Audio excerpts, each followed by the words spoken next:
Hello everyone, my name is Vansh Batra and I welcome you all to my YouTube channel. So आज की इस video में हम Indian contract act की video series continue करते हुए बात करेंगे टाइप्स ऑफ ऑफर के बारे में या टाइप्स ऑफ प्रपोजल के बारे में। तो इंट्रोडक्शन में तो ऑफर वैसे होता क्या है, जब एक पर्सन दूसरे को अपनी इच्छा बताता है कि तुम ये करो या तुम ये ना करो, कुछ एक काम है, इस इंटेंशन से दिया जाता है, अपनी इच्छा इस इंटेंशन से जाहिर की जाती है कि सामने वाला पर्सन हाँ कर दे उस बात को। ऑफर या जो प्रपोजल है हम डिफरेंट टाइप्स में हम क्लासीफाई कर सकते हैं कि क्या बेस होगा क्लासिफिकेशन का, कि किसे ऑफ़र दिया जा रहा है, कैसे ऑफ़र दिया जा रहा है, कंडीशन अटैच की जा रही हैं, इम्प्लाइडली दिया जा रहा है, एक्सप्रेसली दिया जा रहा है, वो इस वीडियो में हम डिस्कस करते हैं। आइए आते हैं। फर्स्ट इज़ जनरल ऑफ़र या जनरल प्रपोजल। जो ऑफ़र पब्लिक एट लार्ज को दिया जाए वो जनरल ऑफ़र होता है। आपने कहा कि मेरा डॉग गुम हो गया है, जो भी ढूंढ के लाएगा उसे 5,000 रुपये मैं इनाम दूंगा। तो जब पब्लिक एट लार्ज को ऑफर दिया जाता है उसे जनरल ऑफर कहते हैं। जैसे कि ए ने एडवर्टीजमेंट निकाल दिया कि मेरा जो वॉलेट है जो भी ढूंढ के लाएगा मैं उसे 10,000 रुपये दूंगा। जो भी ढूंढ के लाएगा, उसका गुम हुआ वॉलेट, उसमें आधार कार्ड था, इंपॉर्टेंट डॉक्यूमेंट्स थे उसके, आईडी प्रूफ था और भी, तो जो कोई भी लेके आएगा तो वो कंडीशन एक्सेप्ट कर रहा है वहाँ पर उस ऑफ़र की जो ए ने दिया है, तो उसे ए 10,000 रुपये देगा। फिर इसमें एक काफ़ी इंपॉर्टेंट केस है, Carlill versus carbolic smoke ball company. इसमें भी यही बात की गई थी कि जो परफॉर्मेंस ऑफ कंडीशन है वो सफिशिएंट एक्सेप्टेंस है। सेक्शन 8 इंडियन कॉन्ट्रैक्ट एक्ट में भी यही बात कही गई है। इस केस के फैक्ट्स देख लेते हैं। तो फैक्ट्स कुछ इस तरीके के हैं। जो कार्बोलिक स्मोक बॉल कंपनी है उसने एक एडवर्टीजमेंट दिया, उन्होंने अखबार में छपवाया था कि हमारा एक प्रोडक्ट है, स्मोक बॉल उनका एक प्रोडक्ट था, जो भी जिस तरीके से हम कह रहे हैं, हमारा एक इंस्ट्रक्शन है, इस तरीके से हमारा ये स्मोक बॉल तुम लो तो तुम्हें फ्लू नहीं होगा, तुम्हें इन्फ्लुएंजा नहीं होगा। और फिर भी अगर किसी को इन्फ्लुएंजा हो जाता है तो हम उसे 100 पाउंड्स देंगे।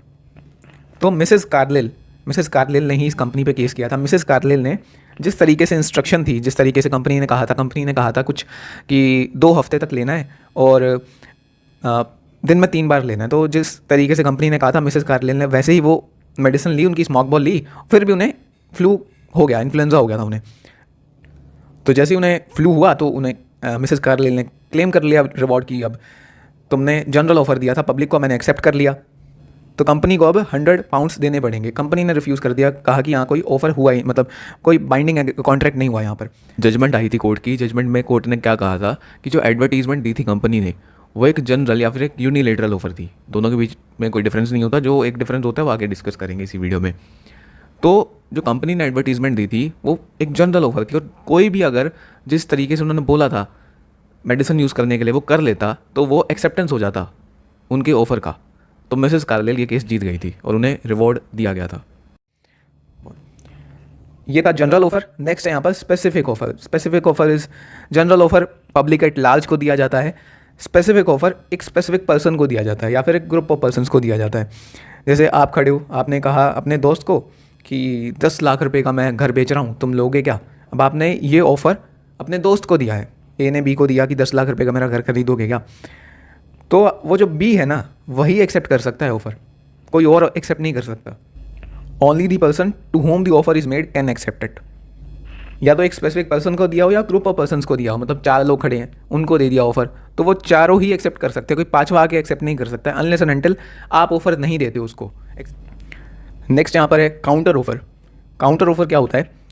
जब ऑफरी का मतलब एक्सेप्टर होता है, और ऑफरी, परपोजी और एक्सेप्टर तीनों ही सिनोनिम्स हैं एक दूसरे के। तो जब एक्सेप्टर मतलब जिसको ऑफर दिया जा रहा है एक्सेप्ट करने के बजाय एक नया ऑफर दे दे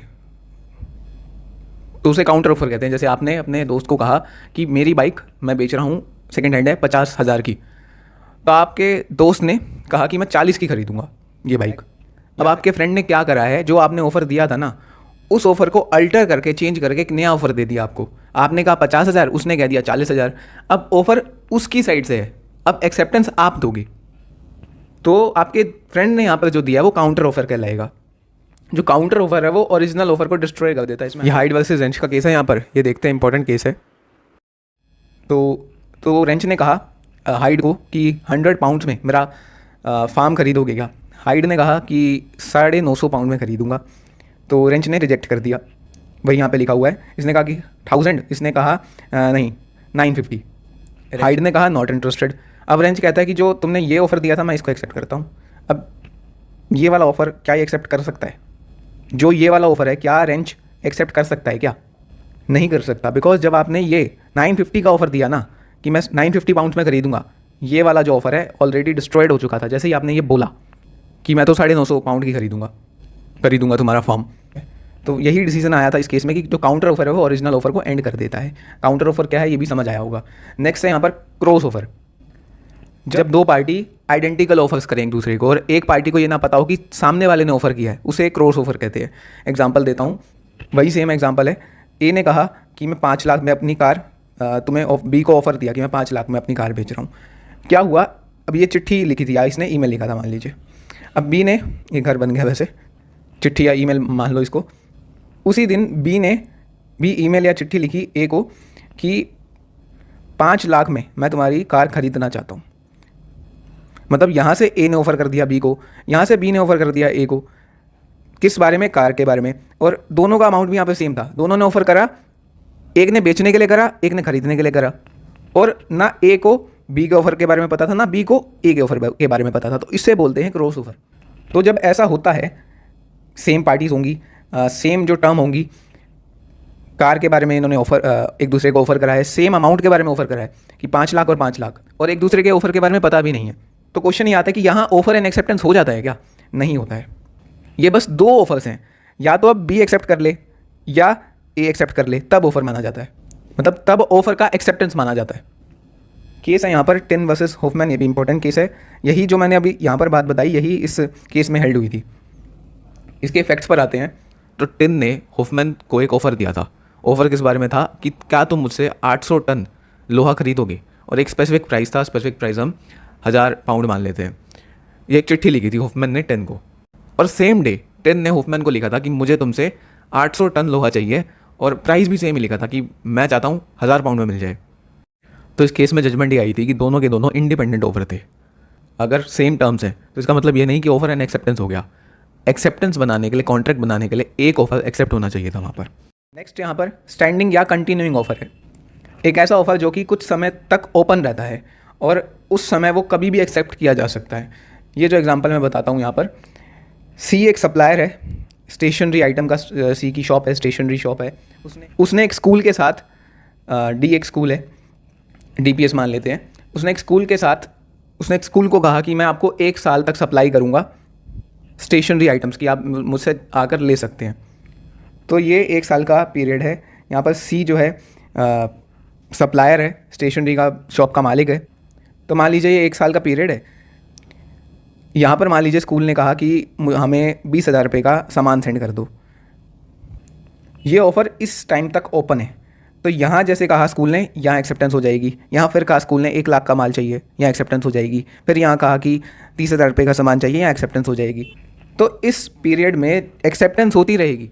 एक सेपरेट कॉन्ट्रैक्ट फॉर्म होता रहेगा जब भी स्कूल कोई ऑर्डर प्लेस करेगा। तो जो ऑफ़र कुछ समय के लिए ओपन रहता है वो स्टैंडिंग ओपन या कंटिन्यूइंग ऑफर है। नेक्स्ट यहाँ पर है एक्सप्रेस और इम्प्लाइड ऑफर। सेक्शन 9 के साथ पढ़ना आप इसको, इंडियन कॉन्ट्रैक्ट एक्ट के, वहाँ पर इन दोनों के बारे में बात की गई है। एक्सप्रेस ऑफर क्या होता है? जब बोल कर या लिख कर ऑफ़र किया हो, वो एक्सप्रेस ऑफर है। आपने बोल दिया अपने फ्रेंड को मेरी कार खरीदोगे, मेरा घर खरीदोगे। शोरूम में जाते हो, सेल्समैन आपको बोल रहा है ये परफ्यूम खरीदोगे क्या, ये शर्ट या ये सूट खरीदोगे क्या, वो एक्सप्रेस ऑफर है। लिख के रिटर्न भी आप भेज सकते हो, किसी को ईमेल भेज दिया, एक कंपनी दूसरी को ईमेल भेजती है कुछ प्रपोजल के लिए, कुछ ऑफ़र के लिए। ये सब कुछ एक्सप्रेस ऑफर के एग्जांपल है। इम्प्लाइड ऑफर क्या होगा? जो स्पोकन और रिटन ना हो, जो बोल के या लिख के ना किया जाए ऑफ़र, वो इम्प्लाइड होगा। फिर कैसे किया जाएगा? एक्शन से, कंडक्ट से या सर्कमस्टांसेस से ये ऑफ़र हो जाता है। इसका एग्जांपल हो सकता है जब आप बस बोर्ड करते हो, जब आप बस में चढ़ते हो तो पैसेंजर इम्प्लाइडली ऑफ़र कर रहा है। आप ऑफ़र करते हो बस कंपनी को या रोडवेज़ को कि आप एक जगह से दूसरी जगह जाना चाहते हो। आप जब चढ़ते हो बस में, वो आपकी कंडक्ट होती है और उस कंडक्ट से ही ऑफ़र हो जाता है वहाँ पर। इसी तरीके से जब मान लीजिए ग्रोसरी शॉप में जाते हो, आपने वहाँ पर 20 रुपये का चिप्स का पैकेट उठाया, कोई आपने उठाया और सामने काउंटर वाले को दे दिया कि मुझे ये चाहिए, तो आप चुप हो वहाँ पर। आपने कंडक्ट क्या करा? चिप्स का पैकेट उठाया और जो सामने मालिक है उस दुकान का, जो भी बैठा है, कैशियर बैठा है, उसको दे दिया वो चिप्स का पैकेट। तो आपने वहाँ पर ऑफ़र दे दिया कि मुझे ख़रीदना है चिप्स का पैकेट। एक और बात यहाँ पर आपको कन्फ्यूज़न हो सकता है कि जिस समय आपने चिप्स का पैकेट वहाँ से उठाया और सामने कैशियर को इशारा किया कि ये लो मुझे दे दो, तो उस समय आपने ऑफर दिया उसको या आपने एक्सेप्टेंस किया। कुछ लोगों के माइंड में ये आ सकता है कि सामान तो वहाँ रखा था, जब आपने उठा लिया वो सामान तो आपने एक्सेप्टेंस कर लिया, पर नहीं, वो ऑफर होता है। और ये जो डिफरेंस है ये हम नेक्स्ट वीडियो में डिस्कस करने वाला है, जो कि है इन्विटेशन टू ऑफर या इन्विटेशन टू प्रपोजल। तो ये एक्सप्रेस और इम्प्लाइड ऑफर हुए। आगे है कंडीशनल ऑफर, जो ऑफर कंडीशन के साथ दिया जाए कि ए ने बी को कहा कि 50,000 की बाइक बेच रहा हूँ, पर जो पेमेंट है 1 हफ्ते पहले देनी पड़ेगी, 1 हफ्ते पहले पेमेंट दो तब मैं बाइक बेचूंगा तुम्हें। तो कंडीशन क्या है? 1 हफ्ते पहले की पेमेंट, वो है conditional offer which is subject to certain conditions. Next यहाँ पर है यूनिलेटरल ऑफर। स्टार्टिंग में भी बताया था यूनिलेटरल ऑफर और जनरल ऑफर आर सेम। तो यूनिलेटरल ऑफर वो ऑफर होता है जहाँ पर आप अनाउंस कर दो कि ये एक परफॉर्मेंस करना है और अनदर पार्टी वो परफॉर्मेंस कर रहे हैं। जैसे कि आपने कहा कि मेरा डॉग गुम हो गया है और जो भी ढूंढ के लाएगा मैं उसे 10,000 रुपये इनाम दूंगा। तो यहाँ पर परफॉर्मेंस कौन कर रहा है? अनदर पार्टी कर रही है। जैसे कोई लौटा देगा आपका डॉग, ढूंढ के ले आएगा, तो एक्सेप्टेंस हो जाता है उस ऑफर का। तो यूनिलेटरल ऑफर में और जनरल ऑफर में डिफरेंस क्या है? दोनों सेम है, बट एक्सप्रेस ऑफर फोकस करता है स्कोप पर कि किसको दिया जा रहा है ऑफर, वर्ल्ड एट लार्ज को, पूरी दुनिया को दिया जाता है वो ऑफर। और वहाँ भी क्या होता है कि जो परफॉर्म करता है वो एक्ट, कंडीशन जो बोली जाती है, जैसे कि मिसेस कार्लिन ने मेडिसिन ले ली थी, परफॉर्म कर दी अगर कंडीशन तो एक्सेप्टेंस हो जाता है। यहाँ भी ऐसा ही है, बट ये जो फोकस करता है यूनिलेटरल ऑफर, जो फोकस करता है वो परफॉर्मेंस वाले पार्ट पर करता है कि परफॉर्म कौन कर रहा है। अनदर पार्टी परफॉर्म कर रही है, दूसरी पार्टी परफॉर्म कर रही है। जब हम परफॉर्मेंस वाले पार्ट पर फोकस करेंगे कि कौन परफॉर्मेंस कर रहा है, तो उस ऑफर का नाम यूनिलेटरल ऑफर हो जाएगा। और जब हम ये फोकस करेंगे कि किसको वो ऑफर दिया जा रहा है, तब उसका नाम जनरल ऑफर हो जाएगा। यूनि का मतलब ये होता है वन, कि वन पार्टी परफॉर्म करेगी। वहीं बाईलेटरल क्या है? जब दोनों पार्टीज एक्सचेंज करती है प्रॉमिस, बैठ के नेगोशिएशन होता है, म्यूचुअली एग्री करती है कि मैं कार बेचूंगा और तुम 5 लाख रुपए दोगे। ए ने कहा कि मैं डिलीवर करूंगा कार, बी ने कहा मैं अमाउंट दूंगा 5 लाख रुपए। तो ये बैठ के म्यूचुअली डिसाइड हुआ है, तो ये बाईलेटरल ऑफर होगा। यहाँ भी पैसे तो देगा ए, जो भी डॉग ढूंढ के लाएगा उसको, बट म्यूचुअली डिसाइड नहीं हुआ जो डॉग ढूंढ के लाएगा और इसके बीच में। यहाँ पर परफॉर्मेंस कोई भी अदर पार्टी कर सकती है, पर बाईलेटरल ऑफर में बैठ के म्यूचुअली डिसाइड होता है। तो ये हमारी वीडियो एंड होती है। होप सो आपको वीडियो अच्छी लगी होगी। वीडियो अच्छी लगी तो प्लीज़ लाइक कीजिएगा, चैनल पर नए हो तो सब्सक्राइब करना। कॉन्ट्रैक्ट लॉ की प्लेलिस्ट डिस्क्रिप्शन बॉक्स में मिल जाएगी। That was it for today, have a nice day.